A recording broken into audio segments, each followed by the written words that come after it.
Australia के world cup से बाहर जाने में पाकिस्तान के लिए बड़ी खुशखबरी है। आप ये देखें, दिल के बहलाने को गालिब, ये ख्याल अच्छा है। 1992 में पाकिस्तान वर्ल्ड कप जीता, ऑस्ट्रेलिया पहले राउंड में बाहर हुआ था। 2009 में ऑस्ट्रेलिया पहले दोनों मैच जीत हार कर T20 वर्ल्ड कप से बाहर हुआ, पाकिस्तान वर्ल्ड कप जीत गया। 2017 की चैंपियंस ट्रॉफी, ऑस्ट्रेलिया पहले राउंड से बाहर हुआ, पाकिस्तान कप जीत गया। 2026 ऑस्ट्रेलिया फिर बाहर हो गया। तो इन सब में हमारा भारत से मैच हुआ था?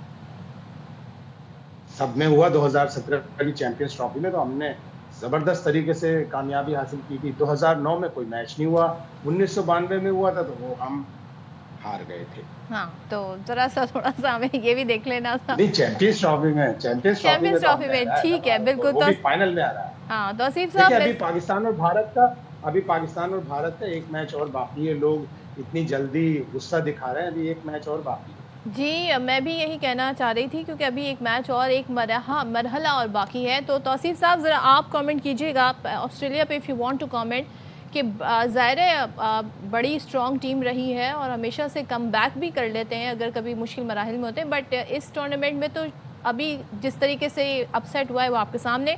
दूसरा, पाकिस्तान का नामीबिया से मैच है, कुछ तब्दीलियाँ भी हैं, ज़रा उस पर भी बात करेंगे। सुना जा रहा है शाहीन आफरीदी और फरहान साहबजादा को ड्रॉप किए जाने का इम्कान है। शाहीन को नहीं, अबरार और साहबजादा फरहान। अच्छा, शाहीन स्टे करेंगे, शाहीन रहे हैं टीम में? तौसीफ साहब, आप जरा इसका जवाब दीजिएगा। जी हाँ, मेरा ख्याल एक बड़ी टीम इवेंट से बाहर हुई है और जाहिर है उनकी जो प्रॉब्लम थे वो हमें पाकिस्तान में भी नज़र आ गए थे। प्रॉपर स्पिनर एक ही था उनके पास जो था, और उसके बाद फास्ट बॉलर जाहिर है कि उनके इंजर्ड कह रहे हैं। मेरा ख्याल तो IPL में जल्दी से आ जाएंगे, वो कोई ऐसी बात नहीं। अभी तो लोग अपनी अपनी आखिरत देख रहे हैं कि उधर हम पैसा बद बनाना है, वो इनमें भी चीज़ें आ गई हैं। सच्ची बात तो यह है। और हाँ, हार जीत होती है और मैं समझता हूँ कि जिम्बाब्वे को क्रेडिट देना चाहिए, बहुत ही उम्दा खेल रही है काफ़ी टाइम से, और इस फॉर्मेट में तो ऐसा ही होता है। मगर यहाँ पर बहाना मिल गया एक कि भैया ऑस्ट्रेलिया भी तो हारी है, देखो, तो हमें काहे के लिए आप बातें कर रहे हो इस टाइप की। तो मेरा ख्याल, और फिर दूसरी बात हम आ जाते हैं नामीबिया पे। क्या वक्त आ गया, मैंने तो अपना सर पकड़ लिया कि आप नामीबिया के लिए भी हम बहुत तगड़े प्लान बनाना शुरू कर रहे हैं। और जी अल्लाह करे जीत जाए, बारिश हो जाए, आपने खुद का या मैच है ना, जीतना जरूरी है, चाहे कोई भी टीम होती, हमें आज का मैच जीतना जरूरी है। जीत जाएंगे जी, पहुंच भी जाएंगे और भी आगे चले जाएंगे। हमारे लोग कह रहे हैं कि इंशाल्लाह, और इंशाल्लाह हमारी तो दुआएं साहब। आप खराब खेलेंगे तो हम बोलेंगे जरूर, ऐसी बात नहीं है। लेकिन देखें, उनकी बात अगर हम करें जिनसे हम हारे हैं ना, उन्होंने प्रॉपर एक प्लान के तहत गए हैं। हम बार बार प्लान जो करते हैं ना, वो गए हैं। आप देखिए, उन्होंने अपने जो प्लेयर्स थे जिस तरह बैटिंग कर रहे थे, आपने तो खैर खची मारी है ना, मैं खच कहता हूँ कि वो आप अपने मेन बॉलर को, अभी आपने बताया भी सदर, आपने अपने मेन बॉलर को, तो इतनी बड़ी बड़ी गलतियाँ, इतने बड़े बड़े लोग बैठे हैं, तो कौन कर रहा है ये? क्या सारा परमदासा का रिकॉर्ड है, शायद भाई जानते हैं, एक भाई ठीक है रिकॉर्ड पे देख, लेकिन वहां पर बाद में बॉलिंग करने वाली टीम जो है वो कामयाब हो जाती है। बैटिंग करने वाली पहले वो कामयाब नहीं होती। तो हम स्टैट्स पे भी चलते हैं, तो हम तो स्टैट्स को, मैं तो भूल जाता हूँ स्टैट्स को, लेकिन ग्राउंड कंडीशन जो है वो ये हुए हैं कि वहाँ पता होता है सबको। साल से आप जाके खेल रहे हो, टेस्ट मैच भी खेल रहे हो, सब खेल रहे हो, कि वहाँ मुश्किल होती है बारह। लेकिन आपने तो अपनी प्लानिंग में इतनी गलतियां कर दी कि वो आपके लिए मुसीबत पड़ गई। जब 150 क्रॉस हुआ तो हम समझ गए कि अभी कोई प्रॉब्लम आने वाली। फिर भी हमने सोचा कि नहीं भाई, जब वो बना सकते हैं बाद में हम भी, तो हमने देख लिया कि हमारे जो हैं ग्रेट जो भी सब हैं, उन्होंने जो जिस तरह की बैटिंग की, अच्छा 5 ओवर में आपके 4 आउट हो गए और उसके बाद आप बहुत दूर चले गए। तो मेरा ख्याल है अल्लाह करेगा इंशाल्लाह, कोई ऐसी बात नहीं है। मैं तो नामीबिया के लिए नाम भी नहीं ले रहा। मैं नामीबिया, अच्छा ये किस जगह पे शायद भाई मुझे पता तो चले, जगह का भी नहीं पता, मगर बात यह है कि ये अफ्रीका में है, ये अफ्रीका में है। और 2027 का अगले साल जो ODI वर्ल्ड कप होगा उसकी को होस्ट है। जनूबी अफ्रीका, जिम्बाब्वे और नामीबिया, ये तीनों मिलके ओडीआई वर्ल्ड कप अगले साल कराएंगे। तो आपको नामीबिया लेके चलेंगे। तरक्की तो कर रहे हैं शायद भाई, वो लोग अपने अपने तौर पे जो एसोसिएट टीम बड़ी तरक्कियां कर रही हैं, और जाहिर है हमने देखा बड़ी जबरदस्त क्रिकेट हमने एसोसिएट टीमों की तरफ से नजर आई।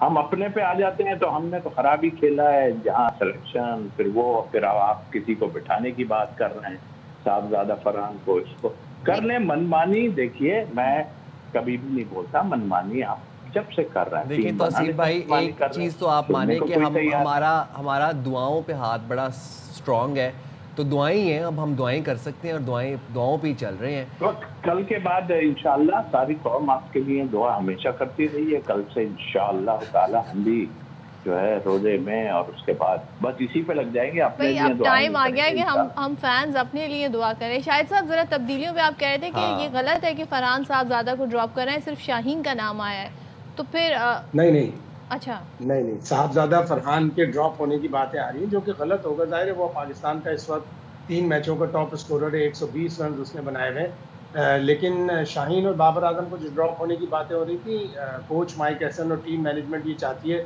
कि इस मैच में भी तजर्बाकार खिलाड़ियों को खिलाए जाएं, और वो ड्रॉप करने के लिए तैयार नहीं है। तो साहबजादा फरहान की जगह फ़खर के आने का चांस है। अबरार अहमद, चूँकि पिच पे थोड़ी घास है, स्विंग होगी, सीम होगी, तो एक फास्ट बॉलर अबरार की जगह नसीम शाह या सलमान मिर्ज़ा में से आ जाएंगे। और फ़हीम अशरफ की जगह सुनने में ये आ रहा है कि नाफे को मौका मिलेगा, इसलिए कि वो प्रॉपर बैट्समैन है। जब आप फ़हीम अशरफ से बॉलिंग ही नहीं करवा रहे, एक मैच में उन्होंने पाकिस्तान को जितवाया, हीरो बन गए, लेकिन अगले दोनों मैचों में प्रॉपर इतनी अच्छी बैटिंग नहीं कर सके। तो अब ये सुनने में आ रहा है, और देखें कि क्या तब्दीली होती है। फरहान क्यों, मैं तो अभी तक इसी बात पे माइंड स्टक है मेरा, वाई फरहान को क्यों ड्रॉप कर रहे हैं? ज्यादती होगी, और जिस तरह ऑस्ट्रेलिया ने मैट रेनशॉ को ड्रॉप किया था, उनको पे करनी पड़ी प्राइस। अल्लाह करे पाकिस्तान को ना करनी पड़े पे प्राइस, लेकिन हो सकता है कि वो फ़खर को लाना चाह रहे हों। पहले तीनों मैचों में फ़खर नहीं खेले, तो उनको लाना चाह रहे हों, और बाबर आजम ऊपर लेके जाएंगे, उनसे ओपन कराने की मुझे लग रहा है तजवीज़ है। अच्छा, और शादाब, आपको लगता है शादाब तो खैर किसी परफॉर्मेंस के बगैर ही टीम में शामिल किया गया, उनको मजीद मौका देना चाहिए शादाब को? दिया जा रहा है, अब दिया जाना चाहिए या नहीं, ये तो ये आज के मैच में पता चलेगा कि वो फैसला दुरुस्त होता है या नहीं। लेकिन शादाब ने थोड़ा यूएसए के खिलाफ अच्छी बैटिंग भी की थी, बॉलिंग भी की थी। गलत मौके पर उनको भारत के खिलाफ ओवर दिया, 8वां ओवर, जबकि दोनों लेफ्ट हैंडर खेल रहे थे। लेफ्ट हैंडर के सामने आप यूजुअली नहीं देते।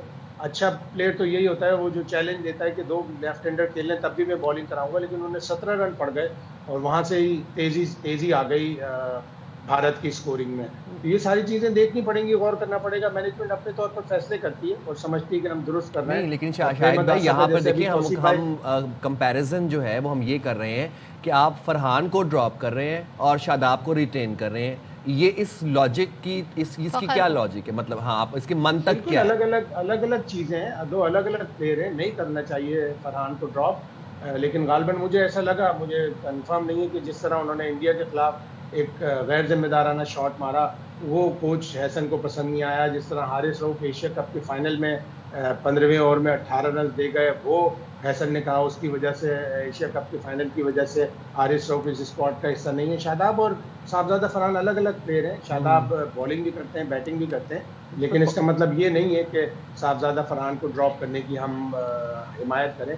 अल्लाह करे कि ऐसा ना हो। सुबह आज जाके दोपहर का मैच है, जाके देखेंगे जब पिच, तो हो सकता है फैसला तब्दील करें। तौसीफ साहब मुझे एक चीज़ बताइएगा, हम बात करते हैं, आप लोग हैं, प्लेयर्स हैं, साबिक प्लेयर्स हैं, जब वो बैठ कर तज्ज़िये कर रहे होते हैं, वो की पॉइंट्स डिस्कस कर रहे होते हैं, जो खामियां उन पर बात हो रही होती है, उनको एड्रेस कैसे करना है, तनकीद खिलाड़ियों पर हो रही होती है, लेकिन क्या जो कोच हैं माइक हैसन हेड कोच, उन पर कोई जिम्मेदारी आयद नहीं होती है?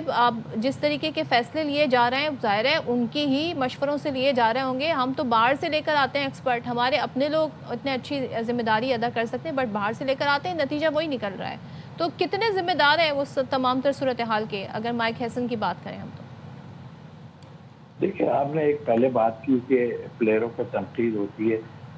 जो हमें काम दिया जा रहा है ना, कुछ शायद जातियात पे अपने दूसरे उस पर आ जाते हैं, उनकी पहले से बहुत नहीं। तो हमारे यहाँ प्रॉब्लम होता है ना, हमारे यहाँ पहले जो लोगों के साथ हुआ होता है ना, कुछ लोगों के साथ, वो बाद में टीवी पे आन के जो है शुरू हो जाते हैं कोई चीज। हमारे साथ तो अल्हम्दुलिल्लाह हम ऐसी टीम के साथ खेले हमारे जो खिलाया तो हम तो खुश ही रहे हैं। लेकिन इस वक्त पोजीशन ये है जो आपने कहा सब पे जिम्मेदारी आती है, लेकिन प्लेयर को हम इसलिए हम एक प्लेयर हैं और ये ऐसे ही नहीं, ये लोग नहीं समझते कि हमने क्रिकेट को समझते भी है, देखते हैं। सम टाइम हमें पता चलता है कि हाँ हम शायद गलत होंगे, तो फिर ठीक है हम मानते हैं हो सकता है गलत हो, लेकिन हमने ही तजिया करना है ना बैठ के, कोई और थोड़ी आएगा बात है। हम तो वो बताएंगे कि भाई शादाब कैसे आए और उसके बाद कितना प्रेशर उनके इधर उधर से डलवाया गया। फिर आप शाहिद भाई ने अभी बात की कि फला मैच में फला ने रन्स कर दिए, तो वो रन्स तो छोटी टीम के खिलाफ तो करना ही है उन्होंने, तो अंदर आना ही है उन्होंने, उसके बाद तो कोई नहीं। आप हम कहते हैं छोटी टीम के खिलाफ करो, अच्छा है, लेकिन बड़ी टीम के खिलाफ कौन करेगा जाके। तो मैनेजमेंट का जहां तक ताल्लुक है सारे कसूरवार है, और वो तो बेचारा ऐसे ही है यार, वो मतलब क्या कहते, देखिए सॉरी, एक मशवरा मेरा ये था कि कोई ऐसा आदमी फिर कोई इन्वॉल्व ना हो बात से, एक ऐसा आदमी टीम के साथ हो जो कुछ चीजों को जो है जरा तरीके से चलाए। और मेरा ख्याल है ये सब एक जैसे ही है, उसको भी नहीं पता, वो भी अपनी नौकरी कर रहा है, जो आया हुआ है कोच वो भी नौकरी कर रहा है ना अपना, उसमें क्या है, वो चला जाएगा, वो फिर जाके बाहर से स्टेटमेंट देगा और पाकिस्तानी ऐसे हैं, पाकिस्तान, अरे ये सुनते ही नहीं किसी। हमारे अपने लोग कह रहे हैं, कल मैंने यूसुफ साहब का सुना और वो पहले भी कह चुके यार ये लड़के सुनते ही नहीं है हमारे, तो भाई आप काय के लिए सुनते नहीं, तो फिर क्या है, फिर भी बर्जुमान रहे, आपके पास तो माशाल्लाह सब कुछ है। मेरा जैसा कोई थका हुआ आदमी चलो कहेगा यार चलाओ, रोटी चलानी है, और लेकिन इतने बड़े बड़े पे जो निकलते जा रहे हैं। अच्छा वो डकलैन भाई की पूछे तो वो उनके बारे में बात ही नहीं कर रहा है शादाब के लिए, वो दूसरों पर डाले दे रहे हैं। या अल्लाह क्या करें यार, आप ये ऊपर वाले कुछ ऊपर के लोग जो है ना, बहुत ऊपर के, वो इन पे हाथ हटा लो खुदा के वास्ते और टीम ठीक हो जाएगी। और हमें तो आप पकड़ के गिच्ची से पकड़ सकते हो, इनको क्या है, इनको क्या करेंगे। बहरहाल इंशाअल्लाह अजीज हमारी अब भी दुआएं, रमजान शुरू हो गए, रमजानों पे लोगों की दुआओं पे हम लोग चल रहे हैं, टीम पे नहीं चल। चलिए बस लास्ट चीज़ बता दें शाहिद साहब, मैच में आज बारिश की कोई प्रेडिक्शन तो नहीं है, और बारिश की सूरत में एक पॉइंट्स के बावजूद भी फिर हम क्वालिफाई कर जाएंगे? हम तो 1 पॉइंट मिलेगा, हमें तो क्वालिफाई कर जाएंगे। यूएसए के 4 पॉइंट है, वो चारों मैच खेल गए। हॉलैंड के 3 मैचों के बाद 2 पॉइंट है, वो बहुत भी जाएंगे। इंडिया से उनका मैच है, अव्वल तो वो जीतेंगे नहीं, अगर कहीं जीत भी गए और उस मैच में भी बारिश हो गई तो उनके भी 3 पॉइंट हो गए। हम 5 पॉइंट के साथ चले जाएंगे, लेकिन अच्छा है मैच हो। तकरीबन 3 बजे के करीब जब ये मैच शुरू होगा उसी वक्त थोड़ी सी बारिश की पेशगोई है, लेकिन टल जाएगा। जैसे हमने इंडिया के मैच में दुआएं करके टाल दिया, बारिश नहीं हुई, पूरा मैच होगा, वो पाकिस्तान के लिए अच्छा है।